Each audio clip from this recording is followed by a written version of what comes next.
This program is brought to you by Emory University.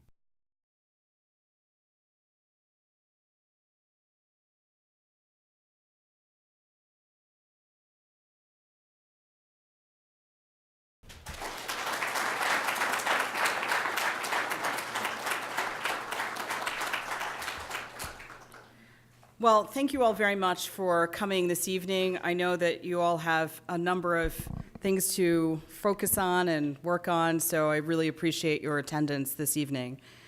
First of all, I would like to thank the Johns, the Dr. Johns, including the Dr. John Garang, who is no longer with us, but thank you very much, and also to Etonde and the Carter Center. Thank you also to Sita and colleagues at Emory University. This is really, for me, quite an honor to be here. I've never actually been invited by the Carter Center or Emory University, so I feel really honored to be here tonight.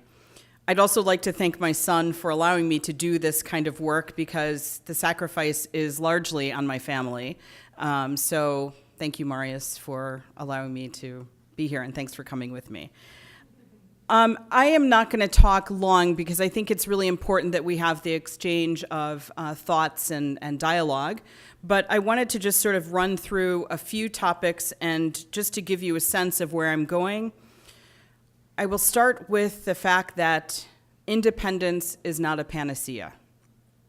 Special Envoy Princeton Lyman, who retired just a few weeks ago, this is one of the things that he said, and I think it's really true, that while the thrust for the desire for independence, for self-determination, which doesn't always have to be independence, it's quite the extreme to go towards independence, but that idea, that desire for the people of South Sudan, of Southern Sudan at the time, to have their own way of doing things that matched their aspirations has been an incredible goal and achievement. And I think in our dealings, in the US government's dealings with Southern Sudan and Sudan, that has certainly been one of the really key achievements of our assistance to Southern Sudan.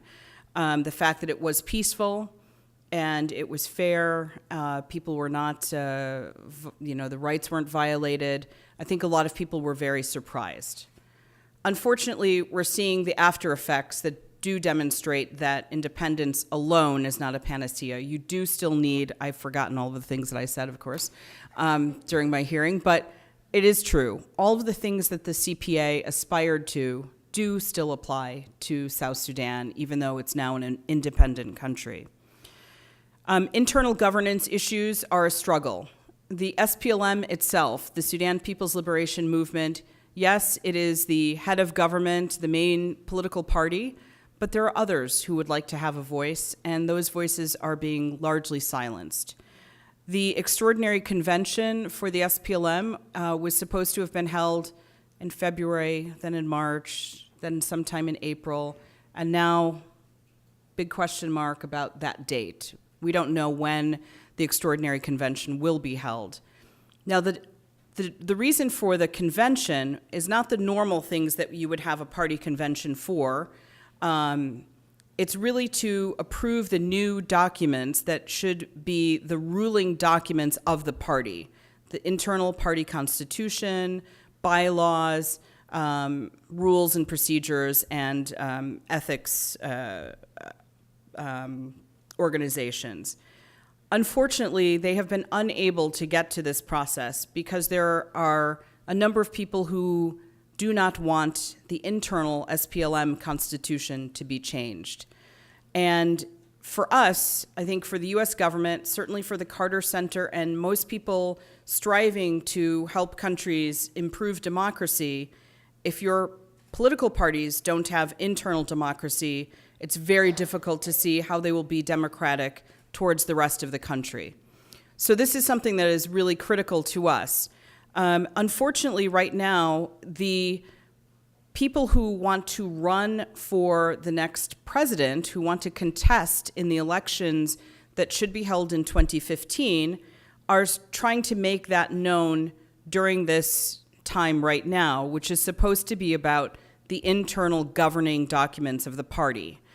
Why this is a problem is because if you are not allowed to contest in open elections within the party, that means that they will still be appointing people to positions and appointing them to be able to select the next leaders of the SPLM. So what's happening now is that you have a number of people who have either said that they are going to contest or who have intimated that they plan to contest for the SPLM chairmanship. And like in most post-liberation countries, the person who is the overall head of the SPLM, the chairman, is generally the one who is charged with then forming the next government. Of course, they have to be elected, but with the SPLM being the most well-known political party in South Sudan, it's almost a foregone conclusion that the SPLM will win. So that's why the competition for who gets the nod is so important. On Friday, the US government released the Human Rights Report. These are annual reports that we do every year for all countries in the world, except, of course, ourselves. We don't criticize ourselves on human rights violations. We should, but we don't. But the Human Rights Report for South Sudan, which is actually the first full human rights report since they became independent, is not very pretty. There are increasing human rights violations committed by both the SPLA, the police, as well as by the intelligence services. The intelligence services do not have a legal mandate. There's no National Security Act. So any of the arrests that they do are completely illegitimate. That doesn't stop them from arresting people, from detaining people, even if it is outside of their mandate and jurisdiction. In terms of the security sector, you have a bloated SPLA, which is enormous. More than 200,000 people are in the army, and that's sort of a best guess estimate. Nearly one half of those are people who were brought into the army to buy peace. That's not necessarily a bad thing. When you have a lot of armed movements that are outside of the peace process or outside of the peace agreement, sometimes you have to make these trade-offs. The downside of that is while people have been bought off to join the SPLA, their rank has not always been matched with the level of experience that they have, so that disrupts the normal chain of command and flow. And on top of it, when you bring in people who have been fighting you, you don't necessarily have universal command and control of your army. The constitutional review process was one of the ways that we had hoped that the Southern Sudanese would be able to have a voice in the running of their affairs. They have a transitional constitution which was enacted the day of independence on July 9th of 2011, but it has gaps. And the people do know, and the leadership knows, that the transitional national constitution has gaps. So they created a constitutional review commission to be able to go out and speak to the population about what they would like to see in their national constitution, what would address partly the gaps in the Constitution, but also maybe things that are not gaps, but maybe shouldn't be there. And as one example, the current transitional Constitution allows for the president, with certain reasons, to dismiss elected governors. This power has actually now been used twice. This is a problem, not that it's in their Constitution, but many people don't feel comfortable that how can the president dismiss someone who was elected by the people? So at what level are the people playing the main role, and at what level is the executive playing the main role? There are weak institutions. Unlike most countries in Africa, when they attained independence from whoever the ruling nation was, whether it was Great Britain, France, Belgium, etc., they actually acquired institutions that had structures. They also had buildings. South Sudan didn't really attain any of that. When we were doing the negotiations, a a lot of the South Sudanese kept talking about development, and they kept saying, this is not about redevelopment and reconstruction. It's about construction and development. So it's not just that things were destroyed, but it's that things were never built. So Dr. John and I were talking about this morning when you first went to southern Sudan at the time, which was part of Sudan, there were no paved roads. When I made my first trip during the negotiations, there were no paved roads. We slept in tents. If you were lucky, you got an air-conditioned tent which had a fan, which was not really air-conditioned, but blew the heat around. And you paid $200 for that tent, or somewhere above $100, somewhere between $150 or more for a tent. So there are hotels, there are restaurants, it's a booming place. When I look back at my first trip in 2002 to today, 11 years later, I can't find some of the places that I went. I don't recognize it. But at the same time, even with all of the boom that's going on in South Sudan, there are still less than 400 kilometers of paved roads. The U.S. government built the only paved highway in all of southern Sudan, and I say southern Sudan because it didn't exist pre-independence, it didn't exist during the British colonial period, and it has only now existed since independence and since the last 1 year. And that's the Juba to Nimale Road, and that's 192 kilometers, so a little less than 200 kilometers that we paved, and about 200 kilometers that the government and other partners have managed to pave. Everything is imported. Everything. And yet, South Sudan has some of the most fertile ground in the entire world. They could truly be a breadbasket, not just to Africa, but to the rest of the world. And yet, because there is such little infrastructure, they can't get their product to market, and they can't even get it to the towns. So it manages to stay in a few areas. And also, because of the war, people have not gone back and made farming a real priority. So these are all some of the areas where we can do more. On the U.S. government side, we are focusing on the Greenbelt area, which is the Equatorias, and we are doing a lot to both teach agricultural techniques, fertilizers and seeds and better crops, but also involving women. And that's really critical, because if you have more women involved in these areas, not just farming alone, but also being able to make some money from small micro enterprises, they're doing a lot, but they don't have the resources to reinvest.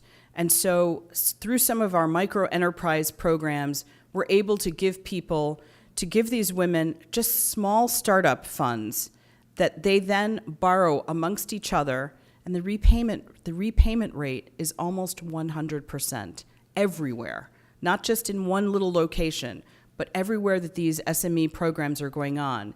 They loan the money to each other.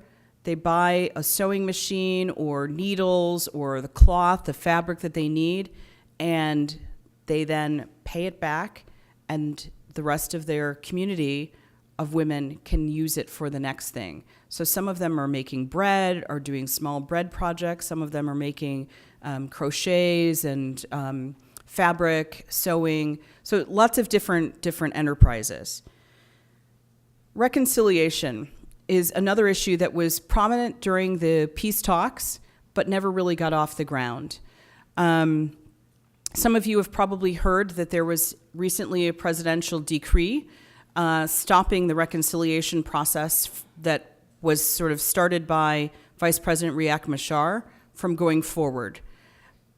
This is both a concern because reconciliation is so critical, and yet it's also really important that they get it right, and that reconciliation, if you're going to do it, has the right people involved, and that it really is a grassroots entity and not a top-down approach.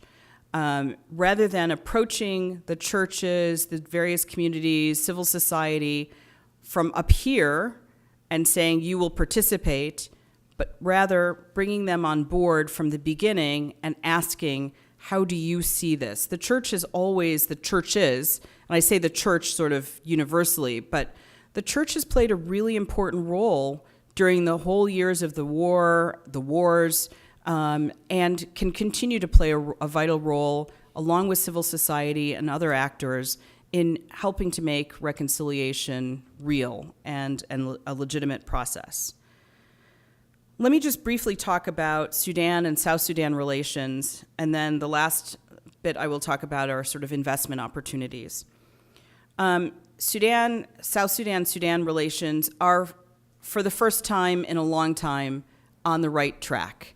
As you probably saw in March, the two presidents, Bashir and Kiir, signed a matrix where they agreed on a timeline for all of the activities that they had already agreed to previously, but at least now there's a timeline that is matched with the activities that they agreed to do. That includes probably most prominently both cross-border trade, which I think for the people of both countries is more important than oil, but also the oil flow to go through Port Sudan in Sudan. These, I think, are some of the major issues, but also a demilitarized zone, being able to make sure that the parties, I'm trying to think of the word in English, recul, move back from the border lines and have their troops where they're supposed to be so that they can avoid confrontations. I don't think that they will go to war again, but the more that relations continue to remain fragile and tense, the more of a likelihood that someone will get the wrong signal and act unilaterally, maybe, and do something that will spark something more violent. Of course, you all are aware that the conflict in the two areas of southern Kordofan and Blue Nile, active war is going on right there, or active conflict. I think the only way out of that is going to be through an actual dialogue. There are real internal challenges, both within South Sudan as well as within Sudan, and those do need to be addressed through some sort of a legitimate political process. War is not going to take them to resolving those problems. Abyei has still not been resolved. The two presidents have continued to speak and to talk to each other. The African Union High-Level Implementation Panel is actively engaged in all of these conflicts and is charged with helping to facilitate the process. And there, I think you get the division between the role of a facilitator versus the role of a mediator. We can discuss that if people are interested. But the AU sees its role more as a facilitator and believes that the two presidents and their governments should step up to the plate and undertake their responsibilities as leaders. I think in a perfect world that would be the case. I'm not so sure that that alone will work, which is one of the reasons why we have been working so hard with the African Union High-Level Implementation Panel. Lastly, let me just speak briefly about some of the opportunities in South Sudan. Recently, last week, we hosted an international partners forum for South Sudan. We were quite worried about the track that South Sudan was on with the lack of oil revenue, and while they have increased by some 200% non-oil revenue in the last 1 year, it's still not enough to bridge any kind of gap the way that oil revenue, which used to make up 98% of their revenue, the 220% increase in non-oil revenue is still just, unfortunately, a drop in the bucket.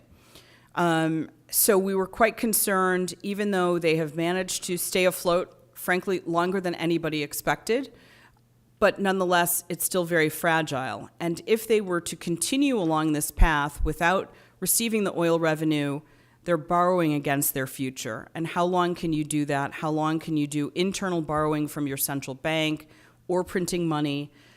There's a limit to that without skyrocketing inflation and other things.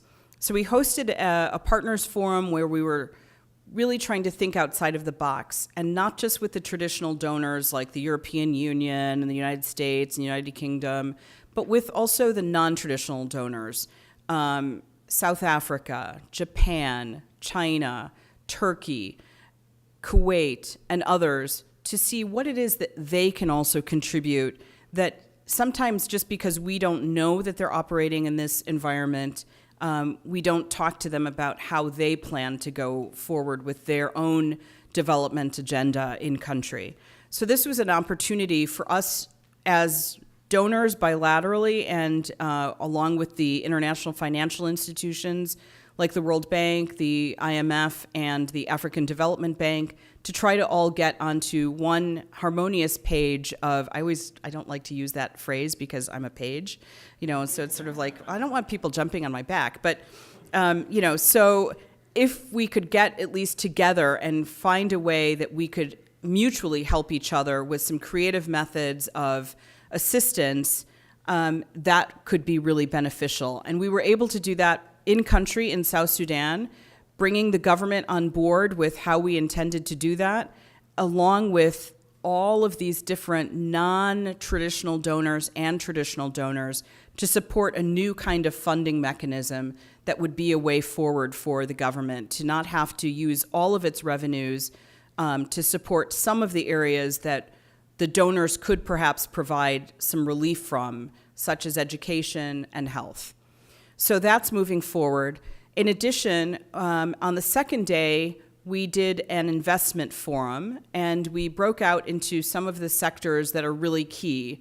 Obviously, oil, or petroleum, natural gas, where lots of people want to make an impact, explore alternative pipelines, explore trucking, all kinds of different arrangements, but also agriculture, which we all see as really the key to South Sudan's future.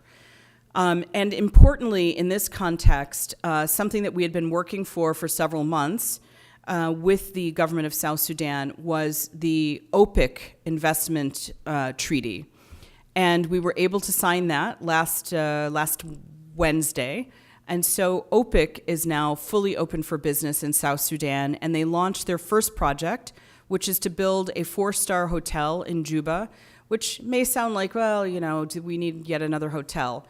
But lots and lots of business people, when they want to come into a country, they want to know that there's a decent hotel where they can get internet access, there are conference room facilities that don't cost, a fortune, and as well, of course, decent accommodation.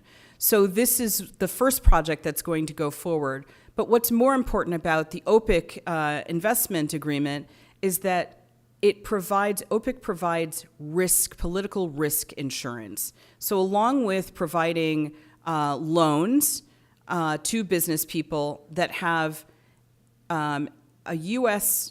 content, U.S. investors involved, but they've even changed their regulations. So not only does the percentage have to be much less for a U.S. investor, but they now even accept as U.S. investors green card holders.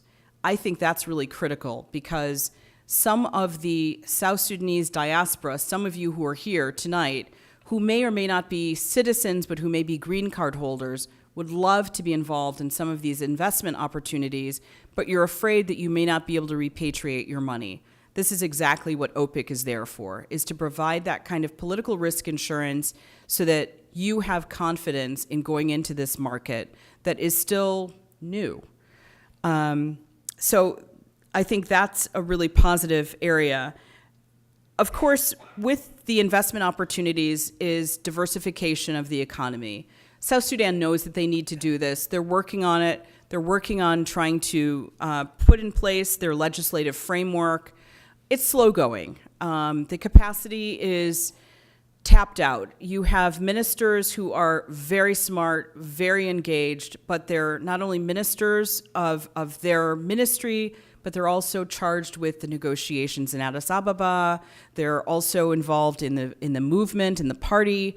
So they're sort of triple booked and engaged. So it's difficult sometimes when you get down to a lower level that the directors general cannot necessarily make the decisions. They wait for the minister or maybe the undersecretary to make those final decisions about the way forward. But they're trying hard. And as Sita said, as much as we complain about the problems, they're 21 months old. If we think about as parents, some of you are probably parents or have nieces and nephews, if we thought about what our 21-month-olds were doing, they couldn't go forward into the world. So it's, in a way, although wonderful that they've achieved independence, again, it's not the end, it's the beginning. And we have to remember that, but at the same time, push them towards the objectives and the goals that they set for themselves when they were in the bush and what they were fighting for, and not to replicate the bad motives and bad political system that they had in Sudan, but rather to allow people to speak out freely, to allow people their rights, to allow them to have a say in the running of their government. These are the important things that we're trying to work on and push forward. So with that, I think I'll stop. I don't know if that was long enough or short enough. The preceding program is copyrighted by Emory University.